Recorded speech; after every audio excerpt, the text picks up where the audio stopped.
കപ്പ ബിരിയാണി കഴിക്കാനായിട്ടൊരു ആഗ്രഹം കേട്ടോ. അപ്പോൾ വേറെ ഒന്നും നോക്കിയില്ല, കടയിൽ പോയിട്ട് കപ്പ മേടിച്ചു. അത് ഉപ്പും മഞ്ഞപ്പൊടിയൊക്കെ ചേർത്ത് വേവിക്കാൻ വെച്ചിട്ടുണ്ട് കേട്ടോ. അത് നല്ലോണം വേവണ കപ്പയായിരുന്നു. അപ്പോൾ കപ്പ ഇവിടെ റെഡിയാക്കിയിട്ടിട്ടുണ്ട്. പിന്നെ ബീഫ് കറി അത് ഇവിടെ ഉണ്ടാക്കിയതല്ല, അത് കടയിൽ നിന്ന് മേടിച്ചതാണ് കേട്ടോ. പെട്ടെന്ന് ഉണ്ടായ ആഗ്രഹമാണല്ലോ കപ്പ ബിരിയാണി കഴിക്കുന്നത്. അപ്പോൾ ബീഫ് റോസ്റ്റ് പോയി കടയിൽ നിന്ന് മേടിച്ചു. അതെന്നാലും ഒന്ന് പാനിലിട്ടൊന്ന് ചൂടാക്കി എടുക്കുന്നുണ്ട്. നല്ല സ്മെല്ലുണ്ടായിരുന്നു കേട്ടോ. നല്ല അടിപൊളി കറിയുമായിരുന്നു. അപ്പോൾ ഇതിനകത്തോട്ട് വേവിച്ച് വെച്ച കപ്പ തട്ടി കൊടുക്കുന്നുണ്ട്. നല്ല അടിപൊളി കപ്പയായിരുന്നു. ഇനി നല്ലോണം ഒന്ന് മിക്സ് ചെയ്തെടുക്കാം. നമ്മൾ കടയിൽ പോയിട്ട് ഒരു 100 രൂപക്ക് ഒരു കപ്പ ബിരിയാണി മേടിച്ച് കഴിഞ്ഞാൽ കുറച്ചേ ഉണ്ടാവുള്ളൂ. ഇതാവുമ്പോൾ 100 രൂപയുടെ കാര്യത്തിൽ നമുക്കിവിടെ വീട്ടിലെല്ലാവർക്കും ലാവിഷായിട്ട് കഴിക്കാം. അപ്പോൾ നല്ലോണം മിക്സ് ചെയ്തെടുത്തിട്ടുണ്ട് കേട്ടോ. എന്താ പറയുക, കിടുവായിരുന്നു. പിന്നെ വിശന്നിരിക്കുമ്പോൾ എന്ത് കിട്ടിക്കഴിഞ്ഞാലും അമൃതാണല്ലോ.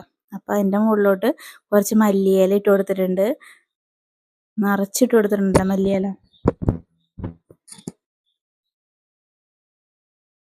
അതിൻ്റെ നല്ലൊരു ഫ്ലേവർ കാര്യങ്ങളൊക്കെ കിട്ടാനായിട്ട്. പിന്നെ നിറച്ചും സവാളയും കൂടി ഇട്ട് കൊടുത്തിട്ടുണ്ട്. ഇനി കൊളസ്ട്രോൾ ഒന്നും വരണ്ട, അപ്പോൾ സവാള ഇട്ട് കൊടുത്തിട്ടുണ്ട്.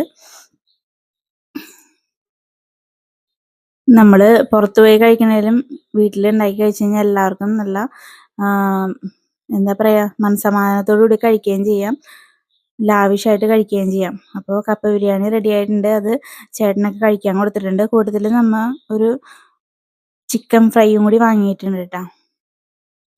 നല്ല ക്രിസ്പി, നമ്മുടെ വീട്ടിലുണ്ടാക്കിയ ഇതുപോലെ ആക്കി കിട്ടൂല കേട്ടോ. അപ്പോൾ ഇതൊക്കെ കൂട്ടി വൈകുന്നേരം അടിപൊളിയായി. അപ്പോൾ ഇത്രയോടെ വീഡിയോ ഇഷ്ടപ്പെട്ട ലൈക്ക് ചെയ്യുക, സബ് ചെയ്യുക. Thank you.